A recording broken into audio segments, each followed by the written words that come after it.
Now, it should come as no surprise that there have always been live action adaptations of comic books, video games, cartoons, anime, and manga.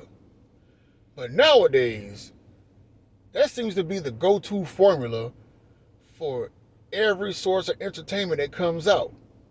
Whether Marvel or DC wants to make live action adaptations of pretty much every character they have in their roster, or in the case of Netflix, let's make live action adaptations of very popular anime and manga.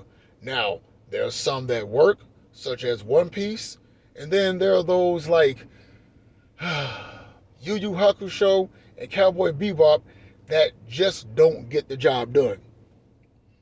But back in 1995, during my senior year in high school, there was a live action adaptation of one of my favorite series of all time, Fist of the North Star.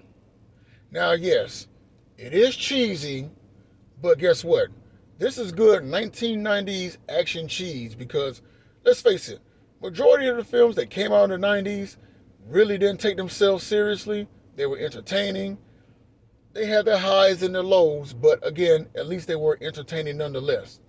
And in the case of the live action Fist of the North Star film, at least it gets an A for effort in my book because at least it tried to be as truthful to the source material as much as it could.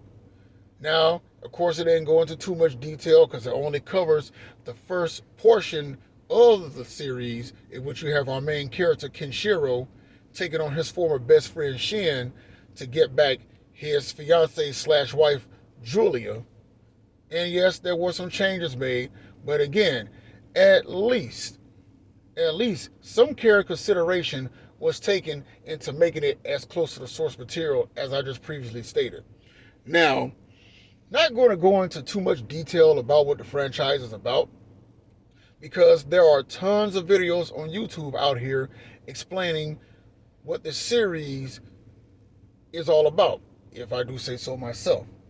But briefly, here's a synopsis of it. You got the post apocalyptic future, you have those in power, you got marauders and raiders, you got all these different tribes that prey upon the weak. And our main character, Kenshiro, or Ken for short, is the 64th successor of the Hokuto no Ken, literally the Fist of the North Star. And he pretty much defends the weak from those who abuse their power to terrorize those weaker than them. And trust me when I say it is very brutal and it's very satisfying to see a guy like Kenshiro use his powers to punish those that prey upon the weak. Now, in the live action version, you actually have real life martial artist Gary Daniels who brings his A game to playing as the character Kenshiro. He has the looks, the physicality, he has that martial arts background. He checks all boxes when playing this character. And if you ask me, Gary Daniels should have been a bigger household name in action films. Just my opinion. You got Costas Mandalore playing as his former friend Shin. The late Chris Penn playing as Jackal. You have other very popular people at the time in here like Downtown Julie Brown, the late Melvin Van Peebles.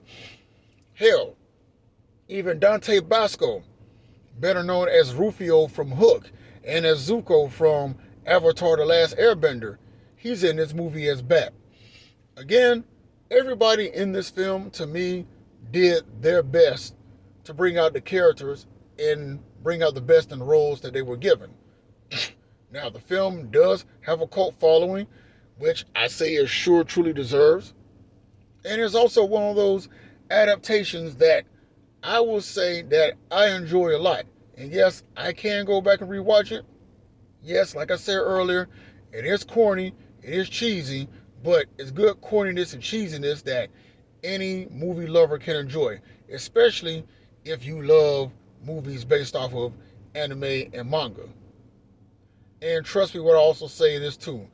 The action, the plot, the fight scenes, overall, is way better than what we got in 2009's Dragon Ball Evolution. And I know I keep saying the less said about that movie, the better, but that just shows you how much I despise Dragon Ball Evolution with a passion. But yeah, Fist of the North Star, one of the better live action adaptations that I've ever seen in years. Just my thoughts, just my opinion, just saying.